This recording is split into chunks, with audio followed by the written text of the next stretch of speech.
Het boert zit er al een schofke. Nou wordt het tijd dat de schepper de groening git en Friesland misschien wel het meest bijzondere bedrijvenpark van Friesland krijgt.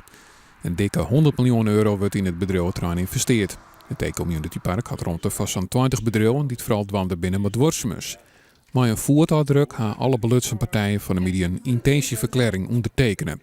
Daarmee is de komst van het park letterlijk en figuurlijk een stap dichterbij komen. Een balans tussen economie en ecologie. Dus meer dan 50% van het gebied bloedt natuur. Het is eigenlijk een soort parkachtig landschap wat enerzijds heel mooi is. Het wordt een van de mooiste, misschien wel het mooiste werklandschap van Nederland. En daarnaast, toch die bijzondere omjouwing, nodigt ik enorm uit tot innovatie. Onderwijsinstellings het Noordwind College en Hegeskwalen Stenden en Van Hal Larenstein krijgen een belangrijke rol in het park.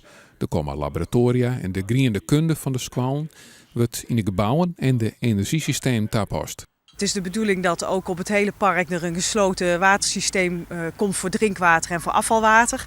En wij hebben 2 lectoren, drinkwatertechnologie, afvalwatertechnologie. En die gaan dat mee bedenken en mee ontwerpen en kijken hoe dat je dat voor elkaar kunt krijgen. In 2014 moet de bouw van het park beginnen.